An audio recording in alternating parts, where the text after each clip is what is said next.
በዛሬው ዝግጅታችን ዶክተር ወዳጄነህ ስለ ቴዎድሮስ ካሳሁን ቴዲ አፍሮ የተናገረው አነጋጋሪ ንግግር፣ በአምቦ ከተማ 120 ሚል ስም የተሰጠው ቡድን አባላት ስለመያዛቸው፣ በፋሲካ ዕለት ጓደኞቹ አሳልፈው ሰጥተዋት ተደፍራ ስለተገደለችው አሳዛኝ እህት፣ እንዲሁም ደግሞ በቤተክርስቲያን ስም ሲያጭበረብር ስለተገኘውና በቁጥር ስለዋለው ግለሰብ ሀሳብ እንቀያየራለን ማለት ነው። እንግዲህ የምጀምረው ዶክተር ወዳጄነህ ስለ ቴዎድሮስ ካሳሁን የተናገረው ንግግር በማስቀደም ነው። አባቶች ይጣራሉ፣ ነጠላ ጋርደን ነው የምንቀድሰው ይላሉ። እናም እኛ በሞቀ ቤት ውስጥ እየኖርን ለአጋስተ ሥላሴ እንዴት መሆን አቃተን ብለን ጥሪ ካስተላለፍንበት ዕለት ጀምሮ መቀነታችሁን ፈታችሁ፣ ከቤተሰቦቻችሁ በጀት ቀንሳችሁ፣ ወዳጅ ዘመዶቻችሁን አስቸግራችሁ፣ እነሆ ባላችሁን ገንዘብ ለ2 ሰዓታት ያህል በእግር እየተመላለስን ሲሚንቶ፣ ብረት፣ አሸዋና ድንጋይ እያመላለስን በእናንተ ድጋፍ የጀመርነው የሥላሴዎች ቤት እዚህ ደርሷል።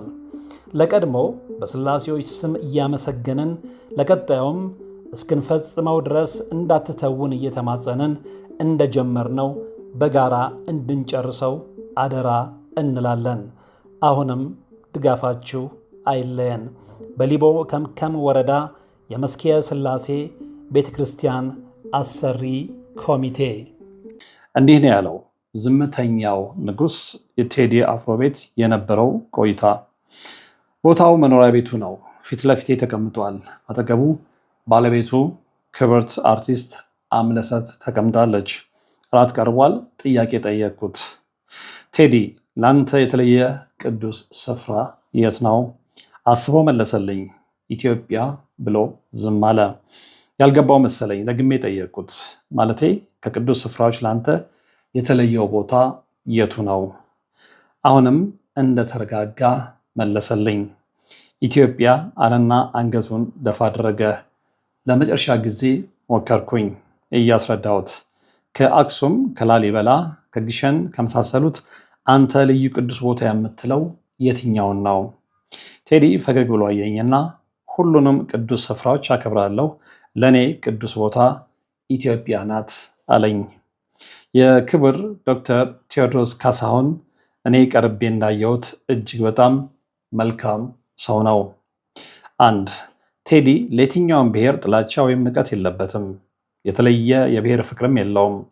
ለእርሱ ሁሉም ኢትዮጵያውያን እኩል የተወደዱ የተከበሩ ናቸው። 2.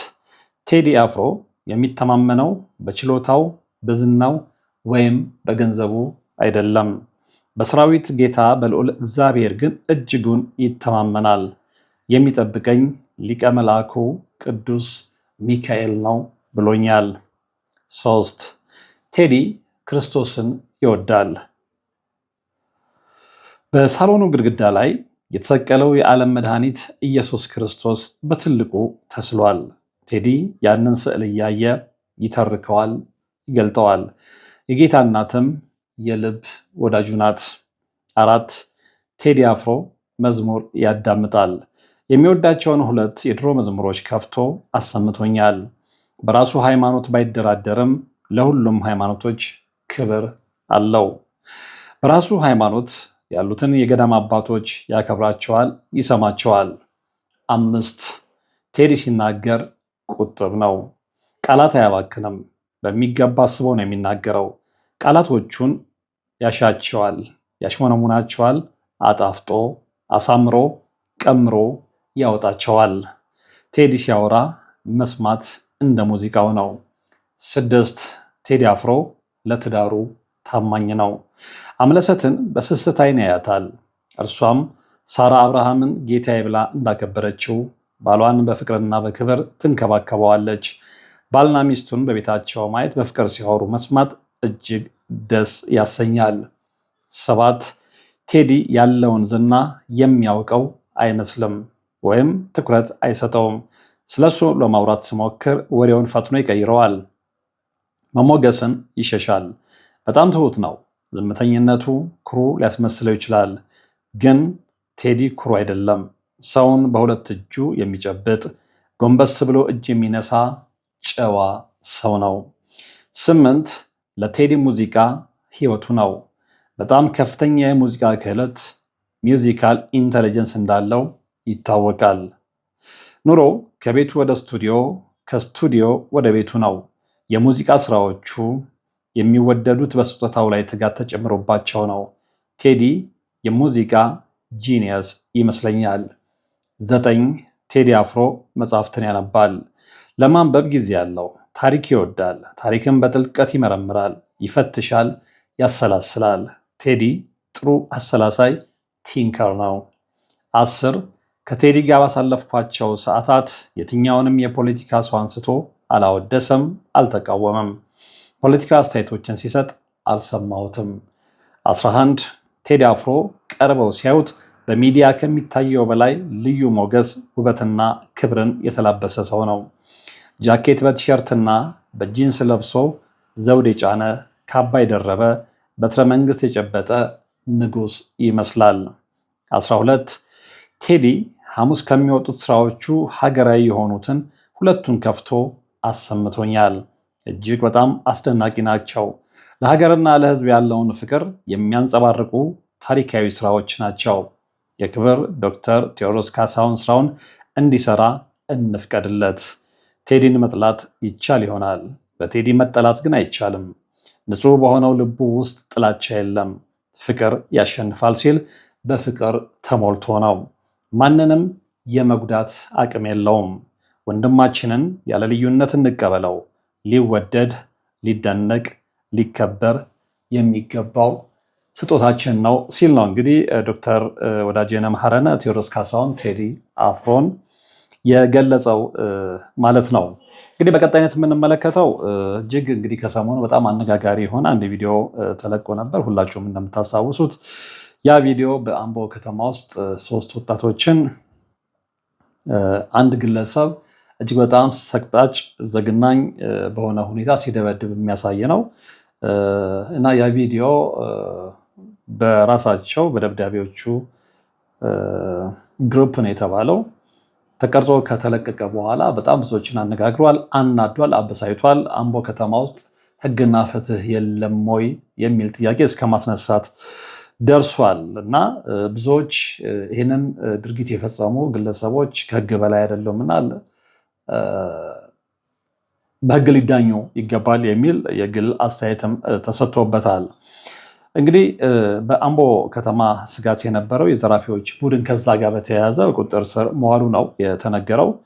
የህዝብን ሰላም የሚያውኩ አባላት በሕግ ጥላ ስር እስካልዋሉ ድረስ የጸጥታ ስራው ተጠናክሮ ይቀጥላል ብሏል የአምቦ ከተማ ፖሊስ እንደ ጉርሻ ፔጅ ገለጻ ከሆነ ማለት ነው። እንግዲህ በከተማዋና በዙሪያ የሚገኙ ነዋሪዎች ላይ ለረጅም ጊዜ ስጋት ደቅኖ የቆየውና በተደራጀ መልኩ የዝርፊያና የድብደባ ወንጀል ሲፈጽም የነበረው የወንጀለኞች ቡድን በጸጥታ ኃይሎች በተወሰደ የተቀናጀ እርምጃ መበታተኑ እንደተሰማ ነው ጉርሻ ፔጅ ያሳወቀው። አክለው እንግዲህ የአምቦ ከተማ ፖሊስ ባደረገው ከፍተኛ ክትትልና ኦፕሬሽን የቡድኑ አባላት የሆኑት 3 ግለሰቦችን በቁጥጥር ስር መዋል ችሏል። በቁጥጥር ስር የዋሉ ተጠርጣሪዎች 1 ታከለ ድሮ ቢሩ፣ 2 ቻሩ ቶኮማ ካባ፣ 3 ገመቹ ጅራታ መንገሻ ሲሆኑ በአሁኑ ወቅት በከተማዋ ፖሊስ መምሪያ የምርመራ መዝገብ ተከፍቶባቸው ጉዳያቸው በሕግ እየታየ እንደሆነ ነው የተነገረው። እንግዲህ ፖሊስ አክሎ እንደገለጸው ብሏል ጉርሻ ፔጅ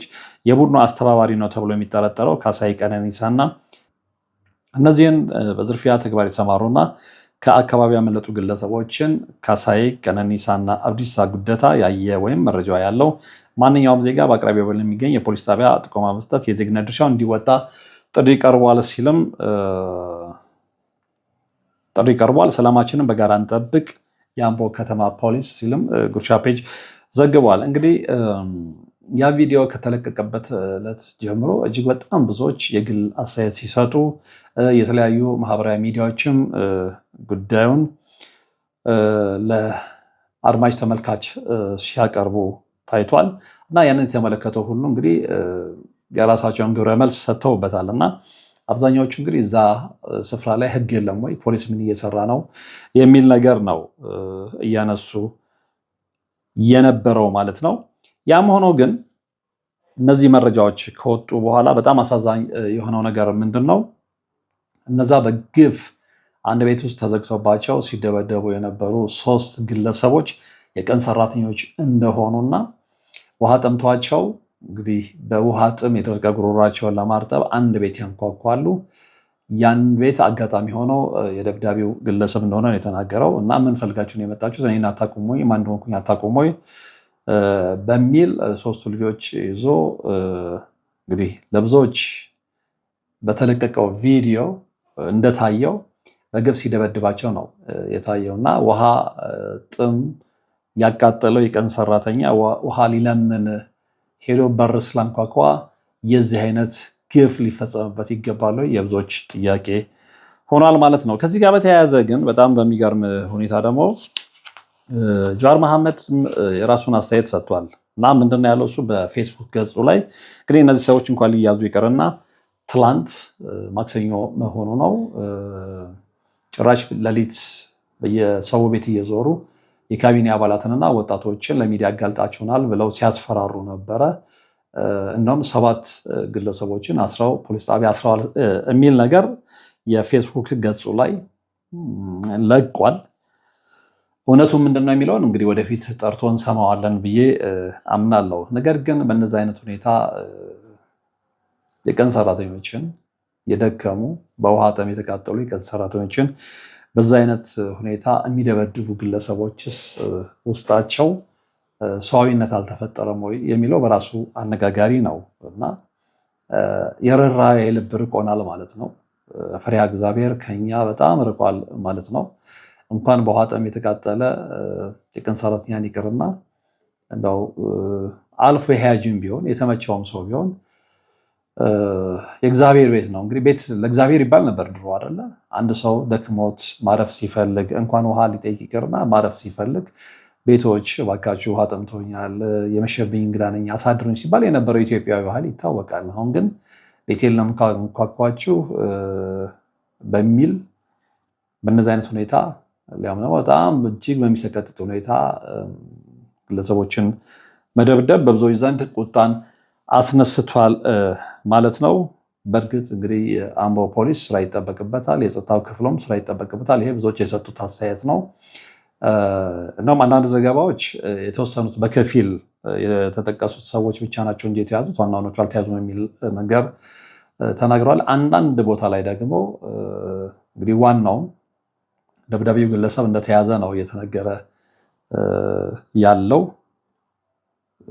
እውነትና እውነት አለመሆኑ እንግዲህ በሂደት የሚገለጽ ነገር ነው። በጣም በሚያሳዝን ሁኔታ ግን ይሄንን ደግሞ ከልብ የማያወጣ ብዙዎችን ያሳዘነ ብዙዎችን ያስደነገጠ ኢትዮጵያ ወዴት እየሄደች ነው ያስባለ ድርጊት የተፈጸመው ባሌ ሮቤ ውስጥ አንድ አባት በእንደዛ አይነት ሁኔታ መናሪያ ውስጥ በነበሩ ጎረምሶች ከተደበደቡ ከጥቂት ቀናት በኋላ ነውና በተከታታይ እንደዚህ አይነት ነገር መመልከታችን ብዙዎች ውስጥ ፍርሃትን ፈጥሯል። ብዙዎች ውስጥ ኢትዮጵያ ውስጥ ሕግ ምን እየተሰራበት ነው የሚል ጥያቄ አስነስቷል። በእነዚህ ግለሰቦች ላይ የደረሰ እንዲህ አይነት ግፍ ነገ በሌሎች ላይ ላለመድረሱ ምን ዋስትና አለው?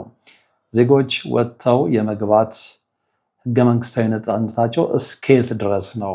ስለዚህ የዜጎችን ደህንነት፣ የዜጎችን ክብር፣ የዜጎችን መብት የሚያስጠብቀው ማን ነው የሚል ጥያቄ ብዙዎች ሲያነሱ ተደምጧል። እንግዲህ በጣም በሚገርም ሁኔታ እነዚህ 2 ክስተቶች በቀናት ልዩነት ነው የተከሰቱት። በቀናት ልዩነት ነው። በነገራችን ላይ እኛ ባሌ ሮቤ ውስጥ የተደበደቡት ግለሰብም እንግዲህ ድርጊቱን አስረድተዋል ለቢቢሲ። ምንድነው ያሉት?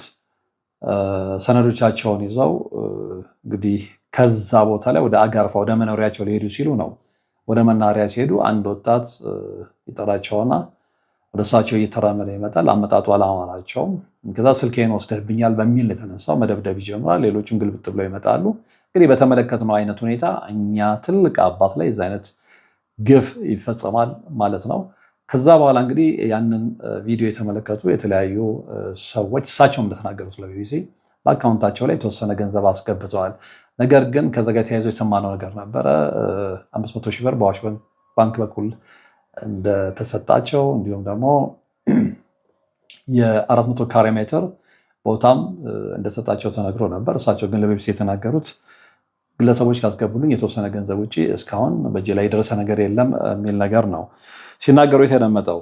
የሆነ ሆኖ በእነዚህ አይነት ሁኔታ ሰዎች ወጥተው ሲገቡ ህይወታቸው ዋስትና ከሌለው የኢትዮጵያ የሰላም እና የጸጥታ ሁኔታ እንዴት ነው የሚታየው? ይሄ የብዙዎች ጥያቄ ነው። ዜጎች በነፃነት ወጥተው ሰርተው መግባት ይፈልጋሉ።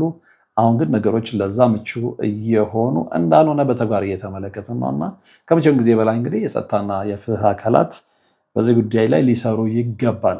ዘግይቶ የደረሰን መረጃ አለ። ይኸውም ምንድነው እንግዲህ በሰራዊት መርሃ ግብር ላይ አምቦ ውስጥ የተፈጸመውን የግፍ ድብደባ በተመለከተ 3 ግለሰቦች መያዛቸውን ነበር የተናገርኩት። ነገር ግን እኔ መርሃ ግብር ሰርቼ ጨርሼ ከወጣሁ በኋላ የወጡ ማስረጃዎች እንደሚያመለክቱት ዋነኛው የድርጊቱ ፈጻሚ 3ቱን ግለሰቦች የተደበደበው ግለሰብ በቁጥጥር ስር መሆኑ ታውቋል። ቀጣዩ አጀንዳችን ምንድነው? እንግዲህ በፋሲካ ዕለት ጓደኞቹ አሳልፈው ሰጥቷት የተደፈረችው እህት ጉዳይ ነው። ይሄም የብዙዎችን ልብ የሰበረ እውነት ነው። በነገራችን ላይ በጣም በሚገርም ሁኔታ ነው ይሄ ነገር የተከሰተው። እንግዲህ ጉዳዩ የተፈጸመው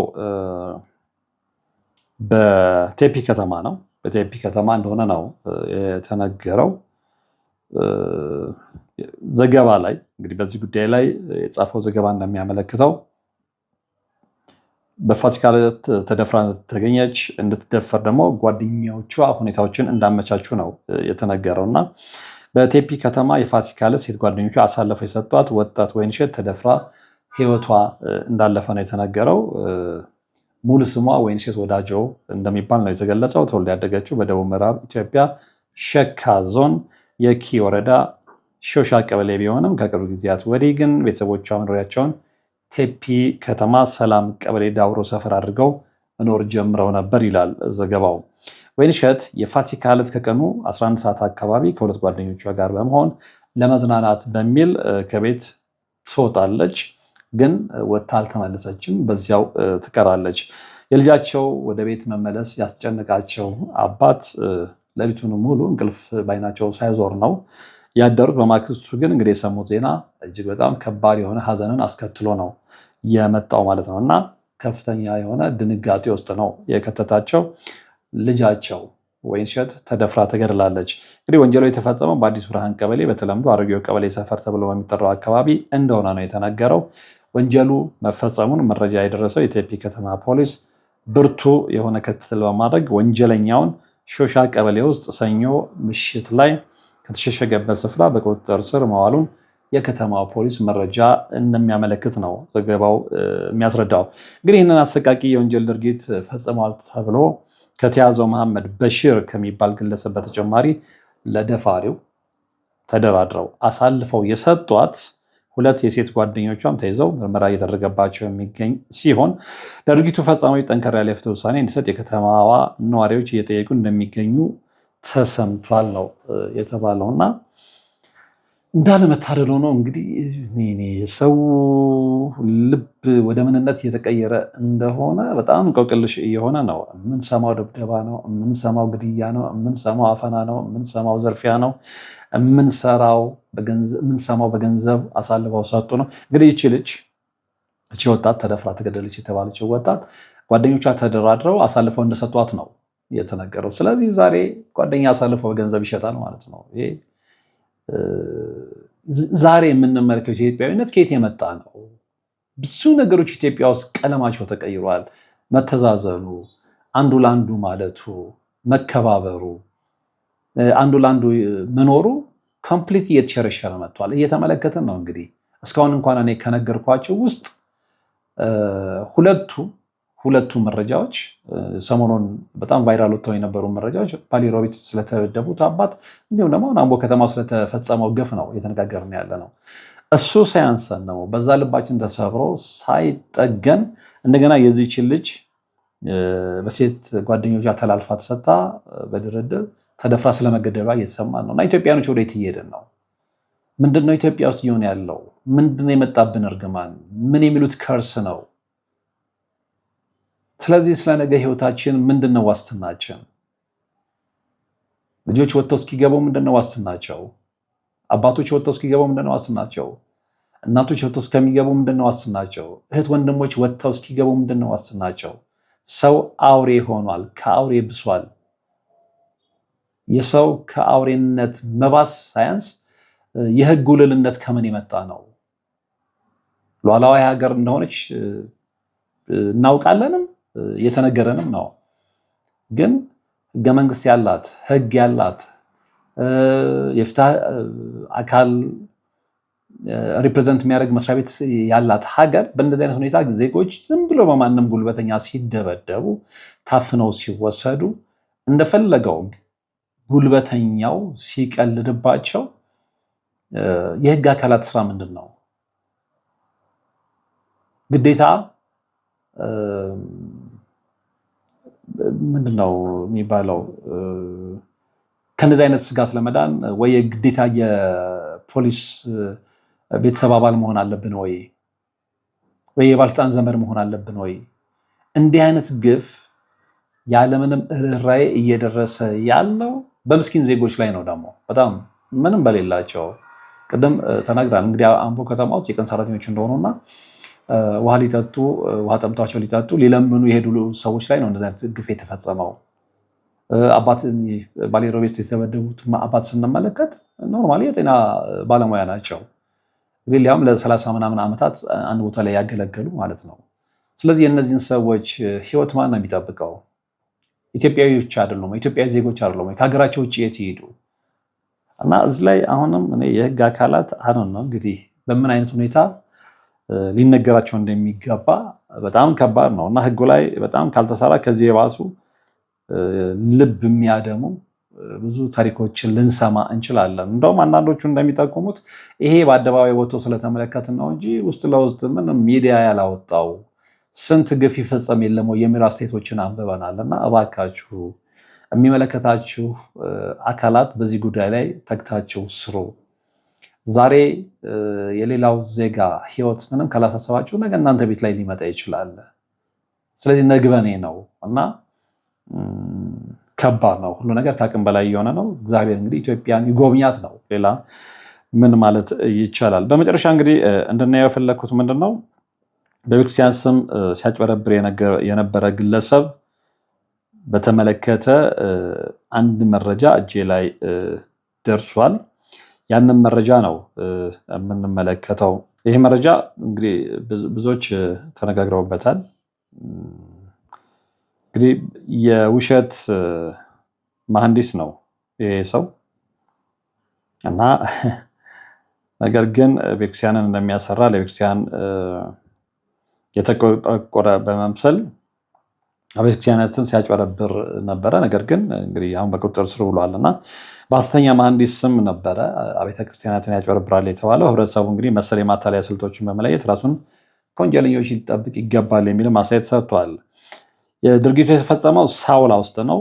ቀኑ ሚያዝያ 6 ቀን 2018 ዓ.ም ነው። እንግዲህ በጎፋ ዞን ደንባ ጎፋ ወረዳና አካባቢው መሐንዲስ ነኝ በማለት የተለያዩ አብያተ ክርስቲያናትን ለወራት ሲያጭበረብር የቆየው ተጠርጣሪ በፖሊስ እጅ እንደወደቀ ነው የተነገረው። እንግዲህ እንደ ደንባ ጎፋ ወረዳ ፖሊስ አዛዥ ረዳት ኢንስፔክተር በጋሻው በዛብህ ገለጻ ተጠርጣሪው ጌታቸው ንጋት የተባለና መኖሪያነቱ በአርባ ምንጭ ከተማ የሆነ ግለሰብ እንደሆነ ነው የተነገረው።